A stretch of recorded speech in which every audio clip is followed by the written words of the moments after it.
वो लम्हा जिसने सब कुछ बदल दिया। जब एक सौतेली माँ और सौतेले बेटे, बाथरूम में ममनुआ मोहब्बत की सच्ची बेवफाई की कहानी। हाय, मैं क्लारा हूँ और मैं 35 साल का हूँ। ये मेरी हकीकी जिंदगी की कहानी है जिसने मेरे लिए सब कुछ बदल दिया और एक निशान छोड़ दिया। मैं कभी नहीं भूलूंगा। ये मोहब्बत की धोखाधड़ी की कहानी है। और दूसरा मौका जो मैंने कभी सोचा भी नहीं था, कि मैंने सोचा था कि आप सबको समझने के लिए इतना बहादुर क्यों होना चाहिए था।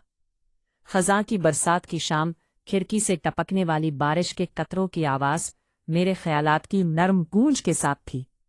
मैं अपने अक्स को घोर रहा था कि क्या मैंने सिर्फ 1 साल पहले मार्टिन से शादी करने का सही फैसला किया था। वो सब कुछ था जो एक औरत मुस्तहकम और मेहरबान होने की उम्मीद कर सकती थी। लेकिन हमारी जिंदगी इतनी आसान नहीं थी जैसा कि मैंने तस्वुर किया था। कि मार्टिन को डेनियल 52-27 में डेनियल 1 में एक बेटा पैदा हुआ था और हमेशा दुनिया का बोझ अपने कंधों पर उठाए हुए है। हमने इससे शादी के बाद से ज्यादा राबिता नहीं किया था। मैं सिर्फ वो औरत थी जिसने अपने वालिद की तवज्जो मबजूल कराई थी। एक अजनबी उनकी जिंदगियों में फिट होने की कोशिश कर रहा था। इस शाम मार्टिन बिजनेस ट्रिप पर चला गया। डेनियल का ख्याल रखना, उसने कहा।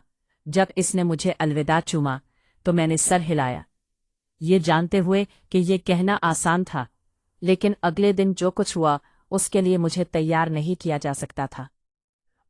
अगली सुबह जब मैं बेदार हुआ तो उस लम्हे से महसूस हुआ कि डेनियल नाश्ता करने नहीं आया था, जो कि कोई गैर मामूली बात नहीं थी। लेकिन मुझे कुछ GW महसूस हुआ जिसे मैं दोपहर तक नज़रअंदाज नहीं कर सकता था। मैंने इसके सोने के कमरे के दरवाजे पर दस्तक दी। डेनियल, क्या तुम ठीक हो? मैंने कोई जवाब नहीं दिया। मैंने ये सोचकर आह भरी कि वो गुस्से में है या मैंने उसका हेडफोन सुनते ही बाथरूम में कुछ किया। Phrase Daniel. मैंने इस बार बाथरूम का दरवाज़ा जोर से खटखटाया, फिर भी कोई जवाब नहीं आया। घबराहट में क्या हुआ, अगर उसे कोई चोट लगी हो तो मैंने सोचे बगैर हैंडल आजमाया। ये बंद था। डेनियल ने दरवाज़ा खोला। मैंने चीख कर, मेरा दिल धड़का जैसे मैंने अंदर से दबी दबी हरकतें सुनी। आखिर दरवाजे पर एक शगाफ खुला और दानियाल का पीला चेहरा सामने आया। उसके गीले बाल उसकी पेशानी से चिमटे हुए थे और मैं उसकी बारीक आवाज से बच रहा था। ठीक नहीं लग रहा, मैंने दरवाज़ा खोलते हुए कहा कि मैंने देखा कि उसके बाजू से पानी बहता है और टाइलों पर खून बह रहा है। क्या हुआ? मैंने खून बहने से रोकने के लिए तौलिया पकड़ने का मुतालबा किया। ये कुछ नहीं, उसने झटके से कहा। जब मैंने उसका बाजू लपेट लिया, कुछ भी नहीं, दानियाल तुमसे खून बह रहा है। मेरी आवाज़ मायूसी से फट गई और उसने परेशान होने के बाद कहा, लेकिन उसकी आंखों ने कुछ और ही कहानी सुनाई। उनके पीछे एक तूफान था, दर्द, गुस्सा और कुछ और। मैं समझ नहीं पा रहा था कि तुमने मुझे फ़ोन क्यों नहीं किया। मैंने इस बार नरमी से पूछा। मुझे नहीं लगता कि तुम्हें कोई फर्क नहीं पड़ेगा, उसने तल्ख लहजे में कहा, और वो अल्फाज मेरे पेट पर एक घोंसे की तरह मारे। मैं उसे बताना चाहता था कि वो कितना गलत था, लेकिन उसके बजाय मैंने एक गहरी सांस ली तो उसने कहा कि उसने मुझे मदद करने के लिए कहा, ये फैसला करते हुए कि आया मुझ पर भरोसा करना है। तो मेरी हैरत से उसने सर हिलाया। अगले चंद दिनों में मैंने अपने आप को डेनियल के साथ इससे ज्यादा वक्त गुजारते हुए पाया जितना मैंने उसका जख्म साफ करने से पहले इस बात को यकीनी बनाया कि उसने खाना खाया, और यहाँ तक कि उसके साथ बैठा जब वो वीडियो गेम से खेलता रहा। तो एक शाम जब मैं उसे डिनर लेकर आया तो हमारे दरमियान की दीवारें फटने लगी। उसने कहा कि तुम्हें ये सब करने की जरूरत नहीं है। तुम जानते हो कि मैंने उसके घर वालों को जवाब दिया, कि मैंने उसके घर वालों को क्या जवाब दिया। तलाश करते हुए आपको यकीन है कि हाँ, मैंने मजबूती से कहा कि उसके तासुरात में कुछ तब्दीली आई है। आप उससे मुख्तलिफ हैं जैसा कि मैंने सोचा था, कि उसने एतराफ़ किया। और आपको क्या लगता है, میں نے تجسس سے پوچھا کہ آپ صرف والد کے لیے ہیں؟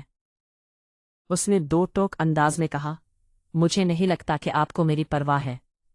اس کی ایمانداری نے مجھے چونکنا کر دیا، لیکن میں نے محسوس کیا کہ یہ پہلی بار تھا جب اس نے مجھ سے کہا کہ میں نے ڈینیل کو ہفتہ کے دن میں آپ سے زیادہ پرواہ کیا ہے، کہ میں نے آپ کو غلط بتایا۔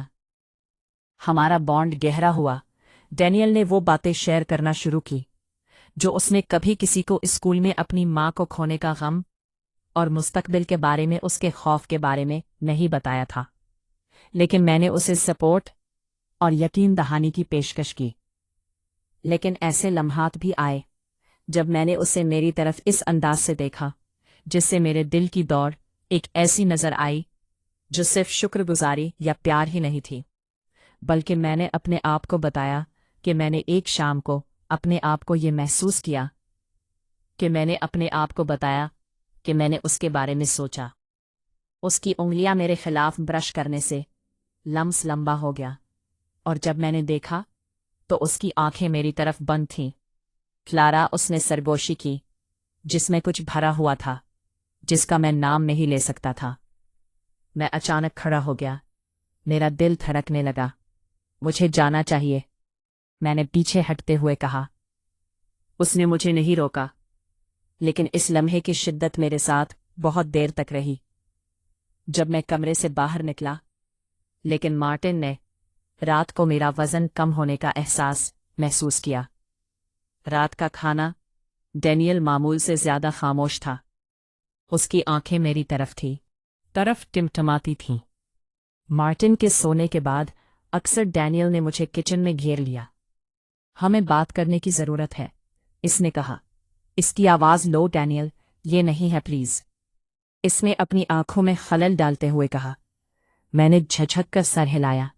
مجھے نہیں معلوم کیا ہو رہا ہے، اس نے اعتراف کیا، لیکن مجھے آپ کے لیے کچھ محسوس ہو رہا ہے، اور مجھے نہیں معلوم کہ اسے کیسے روکوں۔ میری سانس پکڑی گئی۔ ڈینیل، یہ ٹھیک نہیں ہے، لیکن میں نے اسے سننے کے لیے کہا۔ میں نے اسے سننے کے لیے مجبور کیا، لیکن میں نے کہا کہ میں اسے سننے میں مدد کر سکتا ہوں۔ میں نے مضبوطی سے کہا کہ آپ جوان ہیں اور آپ بہت زیادہ ان احساسات سے گزر رہے ہیں۔ وہ نہیں ہے جو آپ کے خیال میں۔ اس کی آنکھوں میں آنسو آ گئے اور میرا دل اس کے لیے ٹوٹ گیا۔ میں صرف آپ کو کھونا نہیں چاہتا، اس نے سرگوشی میں کہا کہ آپ نہیں کریں گے۔